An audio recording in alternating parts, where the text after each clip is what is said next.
السلام علیکم ورحمۃ اللہ وبرکاتہ۔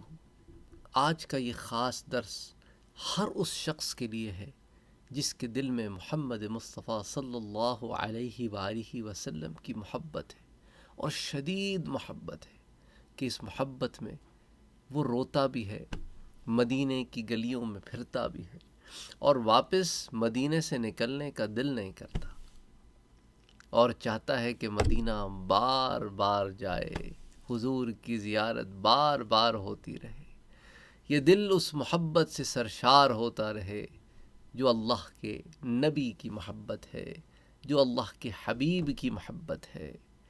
آئیے آپ کی اس محبت میں اضافے کے لیے اور اس محبت کو سمت دینے کے لیے اپنے پیارے نبی صلی اللہ علیہ وآلہ وسلم کی ایک حدیث مبارکہ سن لیجیے۔ شاید اس روایت کو میں نے آپ سے پہلے بھی بیان کیا ہو، لیکن بہت سارے لوگوں نے شاید نہ سنی ہو، یا شاید اس انداز سے نہ سنی ہو۔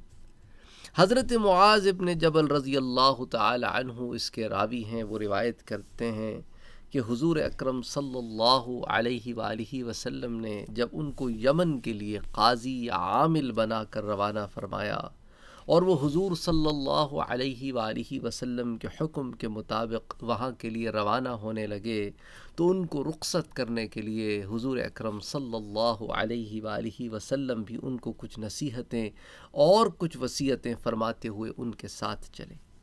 اس وقت حضرت معاذ رضی اللہ تعالی عنہ حضور کے حکم سے اپنی سواری پر سوار تھے، کیونکہ عام حالات میں تو ایسا ہو نہیں سکتا کہ صحابی رسول سواری پر ہو اور حضور سواری پر نہ ہو، تو حضور کا حکم تھا اس لیے وہ سواری پر تھے، اور حضور صلی اللہ علیہ وآلہ وسلم خود ان کی سواری کے نیچے پیدل چل رہے تھے۔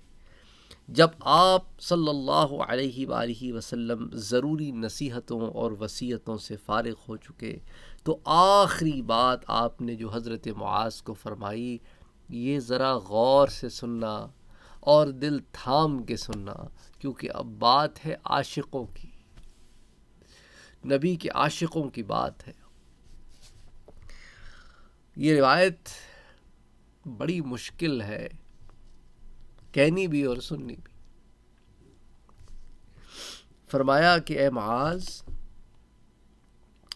شاید میری زندگی کے اس سال کے بعد میری تمہاری ملاقات اب نہ ہو۔ گویا آپ صلی اللہ علیہ وآلہ وسلم نے اشارہ فرمایا کہ میری زندگی کا یہی آخری سال ہوگا، اور عن قریب میں اس دنیا سے اس دنیا کی طرف منتقل ہو جاؤں گا۔ اس کے بعد آپ نے فرمایا، اور شاید ایسا ہو کہ اب جب کبھی تم یمن سے واپس آؤ تو بجائے مجھ سے ملنے کے اس مدینے میں، تم میری اس مسجد میں اور میری قبر پر گزرو۔ اللہ اکبر، اللہ اکبر۔ ایک صحابی رسول کے دل سے پوچھو کہ حضور کی ظاہری حیات میں آخری زیارت ہو، اور حضور اپنے زبان مبارک سے خود کہہ رہے ہیں کہ معاذ، اب کی دفعہ جب تم آؤ گے تو میری تمہاری ظاہری حیات میں ملاقات نہیں ہوگی۔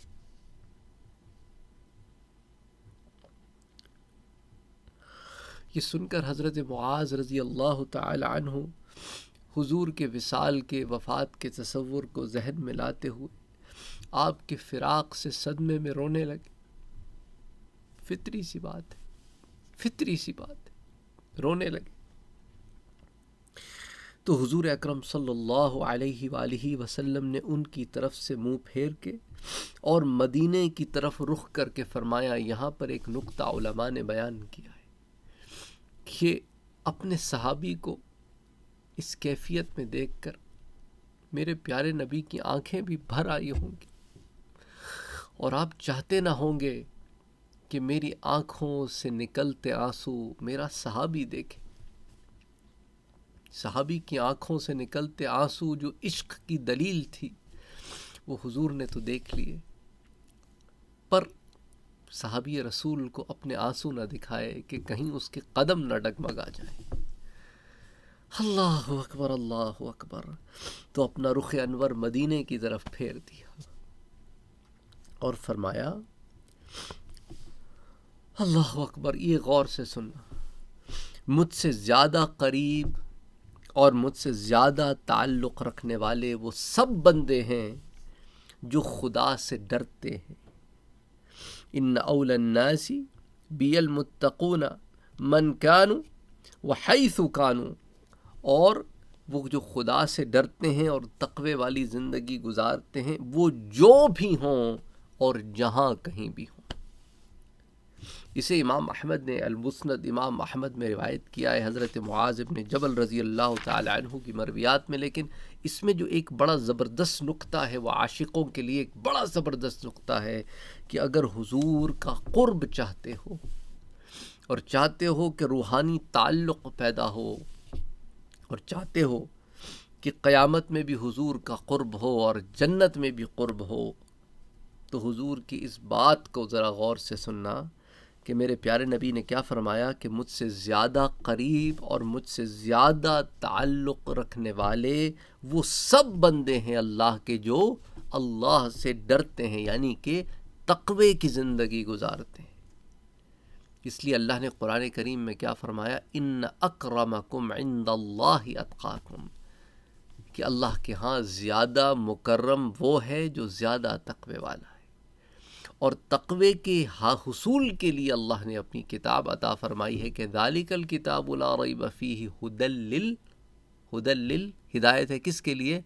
تقوی والوں کے لیے، تقوی والوں کے لیے۔ اور پھر یہ جملہ بھی بڑا غور سے سننا، میرے پیارے نبی نے کیا فرمایا، وہ جو بھی ہوں، کسی ذات پات کے ہوں، کسی رنگ و نسل کے ہوں، کسی ملک میں کے رہنے والے ہوں، یہ چیزیں میٹر ہی نہیں کرتی کہ وہ ظاہر کیا ہے، ان کی نیشنلٹی کیا ہے، ان کی رنگ و نسل کیا ہے، یہ ساری چیزیں میٹر نہیں کرتی، وہ جو بھی ہوں اور جہاں کہیں بھی ہوں۔ یہ بھی ضروری نہیں کہ عرب میں رہتے ہوں، یہ بھی ضروری نہیں کہ عرب کے قریب رہتے ہوں، امریکہ میں رہتے ہوں، انڈیا میں رہتے ہوں، پاکستان میں رہتے ہوں، بنگلہ دیش میں رہتے ہوں، آسٹریلیا میں رہتے ہوں، کہیں رہتے ہوں، اگر وہ تقوی والی زندگی گزارتے ہیں تو انہیں اللہ مجھ سے زیادہ قریب بھی کرے گا اور مجھ سے زیادہ تعلق رکھنے والا بھی بنا دے گا۔ بڑی زبردست بات ہے۔ تو اللہ تعالیٰ دنیا میں ہمیں ان بندوں میں شامل فرمائے جو تقوی والی زندگی گزاریں، اپنے رب سے اتنی محبت کریں کہ اس کی ناراضی سے ڈریں۔ یہ خدا سے ڈرنا ہے۔ خدا سے ڈرنا اور خوف کرنا میں بڑا فرق ہے۔ تو ڈرنا کیا ہے کہ اس سے اتنی محبت کرنی ہے کہ اس کی ناراضی سے ڈرنا ہے کہ کہیں وہ ناراض نہ ہو جائے۔ اللہ ہمارے دلوں میں تقوی نصیب فرمائے۔ پتہ ہے دل میں تقوی آتا ہے تو انسان ویسی گناہوں کہتا ہے ہٹ جا یار، گھن آتی ہے تجھ سے، اور نیکیاں آئیں تو بندہ کہتا ہے آ جا یار، جتنی آئیں کم ہیں۔ تو ہمارے دلوں کو اللہ تقوی نصیب فرمائے، آمین۔ حضور اکرم صلی اللہ علیہ وآلہ وسلم کا روحانی قرب اور آخرت میں حضور صلی اللہ علیہ وآلہ وسلم کی رفاقت نصیب فرمائے، آمین یا رب العالمین۔ یہ وہ بشارت ہے جو حضور اکرم صلی اللہ علیہ وآلہ وسلم نے اپنے صحابی کو دی اور اس صحابی کی وجہ سے ہم تک پہنچی۔ اللہ تعالی ہمیں ان بندوں میں شامل فرمائے، آمین یا رب العالمین۔ میں بس یہ روایت پڑھتا ہوں تو مجھ سے پھر رہا نہیں جاتا۔ ایک تو اس روایت کو سنانا ہی ایک بہت مشکل کام لگتا ہے کہ حضور کی یہ جملے، ایک لمحے کو سوچو، معاذ ابن جبل کی جگہ میں اور آپ کھڑے ہو، ہم تو شاید وہیں ختم ہو جائے، وہیں ختم ہو جائے۔ اللہم صلی وسلم وبارک علی سیدنا وحبیبنا وشفیعنا محمد صلی اللہ علیہ وآلہ وسلم۔ اللہم صلی علی محمد۔